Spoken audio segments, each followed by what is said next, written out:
Falando em Saúde. 9h02, você está sintonizado na Rádio Estadão e a gente recebe neste momento aqui nos estúdios a psicoterapeuta e especialista em terapia familiar, sistêmica e de casais, Socorro Leite. Ela que tem pós-graduação em terapia familiar sistemática e de casais pela Universidade Federal de São Paulo, Unifesp, com formação técnica em home care pela PUC de São Paulo, também além de outras especialidades. Ela também é autora de livros sobre o desenvolvimento e a valorização humana. Há mais de 20 anos trata destes temas. Olá, tudo bem, doutora? Tudo bem, como é que está vocês, seus ouvintes? Eu estou um prazer grande estar aqui com vocês. Obrigada, e olha, a gente costuma receber várias perguntas aqui dos nossos ouvintes, mas claro, eu gostaria de começar primeiramente, o perdão, ele faz bem para o emocional? Ele faz bem para o emocional, não é? Para o corpo físico, emocional e principalmente para a alma, não é? Porque o perdão, na verdade, é um ato é uma decisão interna. E sendo assim, essa decisão interna não é uma atitude só para o emocional, porque nós experimentamos ofensas de todo tipo e diante dessas ofensas nós exercemos uma escolha. Vamos nutrir essas mágoas ou vamos liberar? E aí entra o processo do perdão. E uma outra pergunta, quais as formas mais difíceis de perdoar? Até quando a gente fala aquela questão do companheiro, filhos, família, trabalho, acidentes graves também que são provocados intencionalmente ou não por algumas pessoas. Pois é, o ato do perdão, quando eu digo, não tem assim o mais difícil ou o mais fácil, porque é uma decisão interna. Às vezes, por uma bobagem, aquilo feriu tanto o íntimo, a alma do outro, que torna-se muito grave. Então, a noção de gravidade é muito da alma de cada um.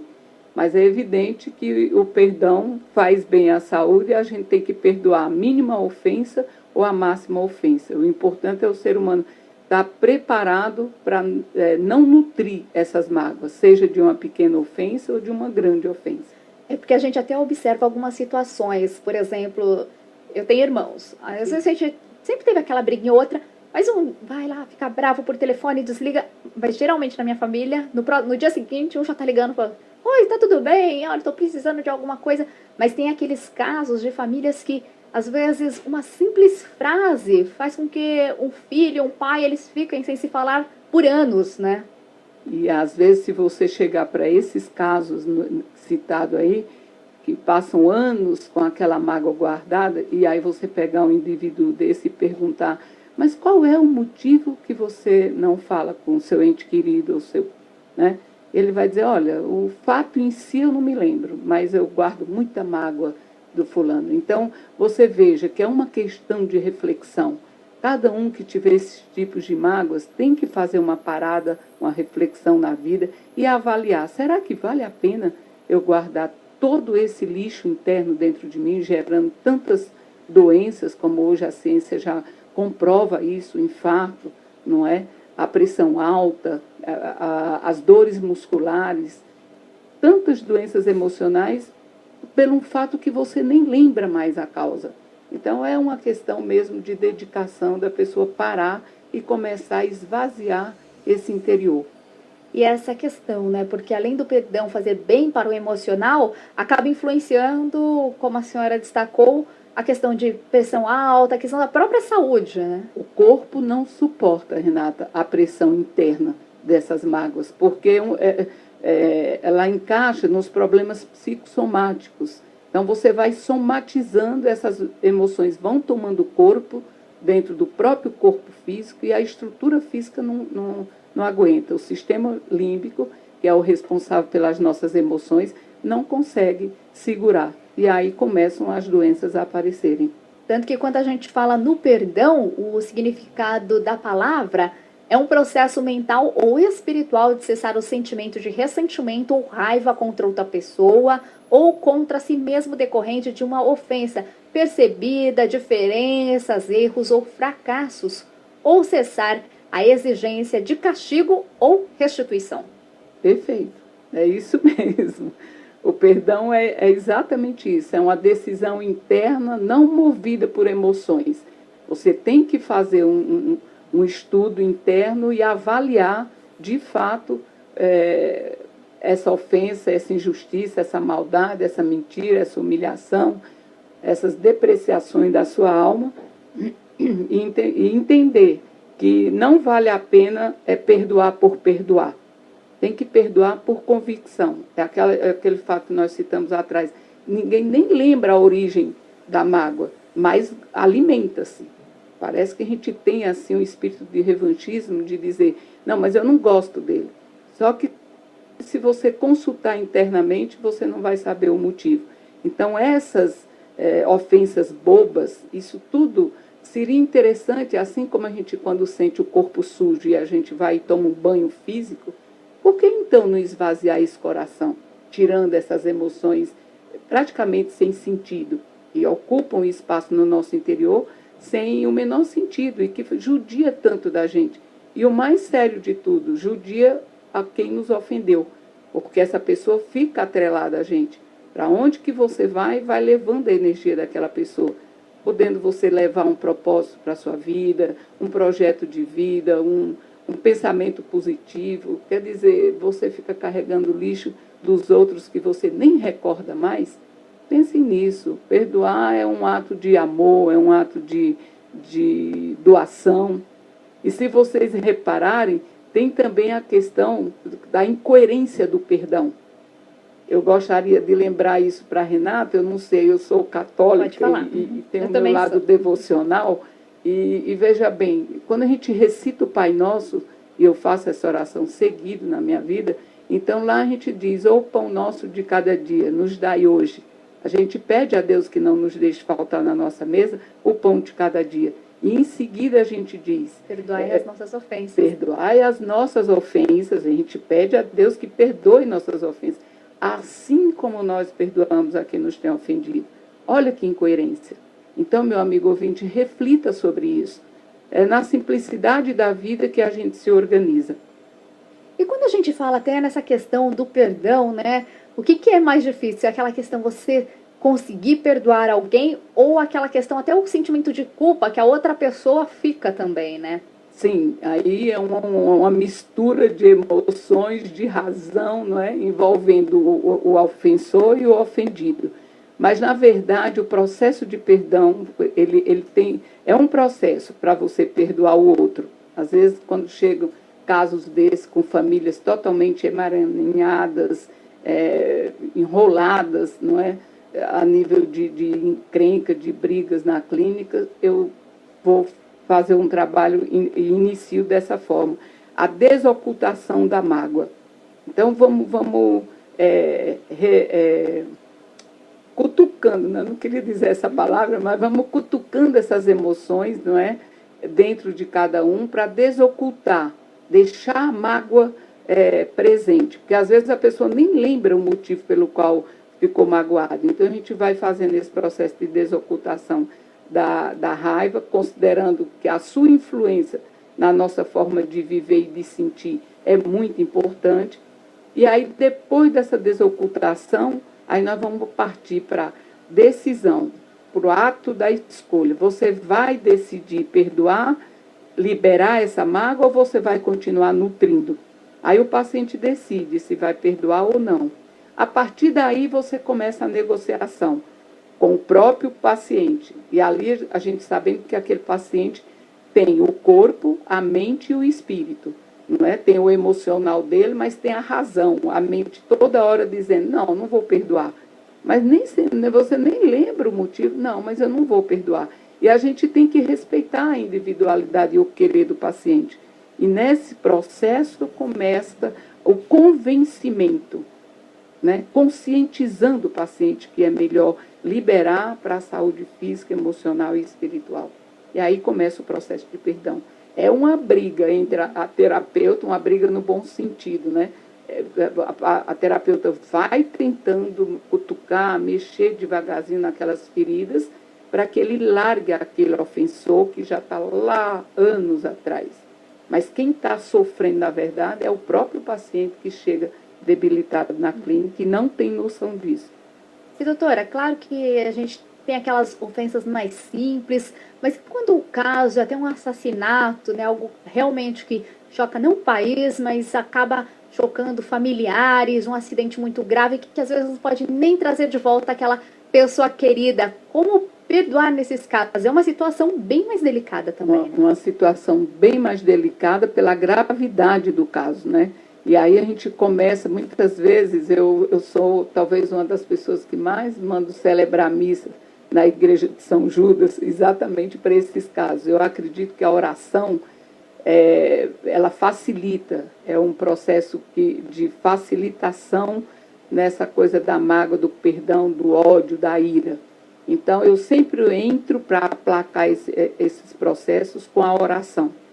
Principalmente dividindo a palavra oração, ora na minha ação e no agir. Quer dizer, então, no momento da gravidade desses casos, a gente tem que entrar sempre com a oração, para poder ir acalmando a mente do paciente que está ali e da família que agrediu. Mas levando em conta sempre a religião de cada um. Sempre respeitando a crença de cada um. Se é budista, aí nós vamos homenagear e pedir a ajuda do Buda. Se for espírita, aí nós vamos para o espiritismo. Então, hoje eu sou católica de coração e de convicção, porque fui criada dentro dessa religião. Mas hoje eu me considero espiritualista dentro das crenças, porque tenho que trabalhar com a crença do paciente que me procura. Está certo, a gente recebe nos estúdios aqui da Rádio Estadão a psicoterapeuta e especialista em terapia familiar sistêmica e de casais, Socorro Leite, falando um pouquinho sobre a importância do perdão. A gente vai fazer um breve intervalo, na sequência, mais informações sobre o assunto. Falando em saúde. 9h18 e a gente volta com a conversa, o bate-papo com a psicoterapeuta e especialista em terapia familiar sistêmica de casais, Socorro Leite. Doutora, eu já recebi aqui algumas perguntas, uma delas, o auto-perdão. Como a gente faz, né, para perdoar a si mesmo? E o ouvinte aqui, deixa eu pegar o nome do nosso ouvinte, o Otton, da cidade Patriarca, ele até pergunta, principalmente com relação a vícios. Sim, depois a gente fala dos vícios. Deixa eu responder sobre o auto-perdão. Muito importante a pergunta, porque tudo começa do auto-perdão. É um treino a vida da gente, não é? Então, começando-se pelo auto-perdão, fica mais fácil a gente perdoar o outro, perdoando a si próprio. Aliás, eu parto do princípio que só se consegue perdoar o outro se você estiver bem consigo mesmo, porque daí esse perdão vem de dentro de cada um de nós, né? Então, o auto-perdão é um exercício que você tem que fazer uma relação das coisas que você não gosta em você mesmo, não é? E começar a avaliar e desocultar essas decepções, frustrações que você tem consigo mesmo. Aí também entra um pouco da autoestima, não é? Mas aquelas mágoas que você tem guardado de você mesmo, coisas que você fez, erros que cometeu, que não perdoou, então você tem que começar listando e trabalhando uma por uma. Não adianta querer passar uma esponja e apagar, porque o processo do perdão é lento, é energia, é a alma, você tem que soltar a sua alma. É um aprisionamento da alma da gente. Então a gente tem que conversar sério, deixar a mente descansando um pouco ali do lado e ir direto lá para as entranhas, lá para o seu interior. E aí inicia o processo do auto-perdão. E é também legal eu gosto muito da água. Assim como a água amolece uma sujeira numa peça de roupa, a alma também, ou a água também amolece essas impurezas da mágoa, da raiva que a gente vai guardando a gente mesmo. Então, um copo d'água todo dia para amolecer essas energias das mágoas guardadas internamente é sensacional. Tomado com essa intenção, tá, Renatinha? Com a intenção Tem do que perdão. tomar água e colocar a intenção.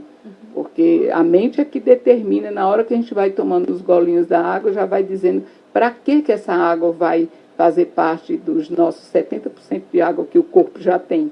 Ela entra com essa intenção de reunir todos esses resíduos da mágoa que está dentro da gente, entendeu? E limpando. Aí sai pelo suor, sai pelo choro, pelo xixi, enfim. E, doutora, aliás, eu acabei confundindo aqui as perguntas. Essa do auto-perdão foi do nosso ouvinte, o Marcelo Flávio, de Embu das Artes, que está sintonizado aqui na Rádio Estadão. A pergunta do Otton é a seguinte: tenho por conceito que passado é história e desta forma evito guardar mágoas. Estaria correto este conceito? O passado, eu concordo com você. Como é o nome dele? Otton. Otton, eu concordo com você, Otton. E o passado faz parte da nossa história e você é daqueles pacientes que vai agregando e deixando e escrevendo a sua história e vai seguindo em frente. Muito bem. Agora, faça uma reflexão interna e verifique se na linha da sua história de vida você guarda algum registro dessas histórias e tem a sensação de mágoa, de ofensa, ou de arrependimento, ou de culpa. Por que eu fiz isso? Então, você é a melhor pessoa para verificar que nível essa sensação interna está dentro do seu corpo. O que você sente do seu passado, não é? Aí você vai trabalhando. Se tem algum ressentimento, alguma culpa, alguma mágoa, aí você toma esse copinho com água que inicia o processo de desocultação dessas mágoas. Mas, na verdade, o perdão é um ato de decisão, assim, concreta. Não é só a água que vai resolver, eu quero deixar claro isso. A água vai abrindo esses caminhos. Doutora, estamos... Nossa, agora até eu acho que preciso tomar um golinho de água. Estamos na Semana Nacional de Combate ao Alcoolismo. Como que o perdão também pode fazer parte deste tema que é muito importante, até a relação do paciente em tratamento com a família, muitas vezes aquela questão da bebida que pode gerar violência, além da mágoa. Como poder perdoar de verdade nesta situação que existe, né? Até a possibilidade de uma reincidência? Sim, o alcoolismo hoje nós sabemos que é uma doença, é um fator que leva muitas famílias a procurar a terapia, a dependência química, não é? E essa doença, ela degrada a relação familiar. E eu vim até comentando no carro o quanto o alcoólatra, ele cria um mecanismo de defesa em volta dele, cria toda aquela realidade, o afastamento da família, fica naquele cenário todo degradante e tudo, que é um mecanismo para que ninguém se aproxime deles. Então, é um autoabandono muito grande, é uma briga interna entre o corpo, a mente e o espírito. Então, a pessoa resolve sedar essa discussão interna, essa briga. Ele não consegue se achar, não consegue se encontrar, não tem uma relação boa entre a mente e a alma. Então, o corpo vai pedindo, então, um sedativo e ele opta pela bebida. E daí o corpo se entrega e, num caso assim, a família que tem que perdoar esse elemento. Ele não tem condições, o alcoólatra não tem condições de forma nenhuma de perdoar ninguém, senão ele perdoaria a si próprio. É um doente, tá dentro pelo menos eu considero, na lista dos doentes, precisa de cuidado, precisa de carinho e de perdão, para que ele sinta bastante força interna e possa ele buscar o auto-perdão. Porque o processo de regeneração de um alcoólatra tem que começar pelo auto-perdão. Então, a família tem que cercar esse parente e ir investindo nessa questão da autoestima dele, melhorando, aproximando, ouvindo, deixando ele falar, tentando desocultar essa briga interna que ele tem entre a mente e a alma.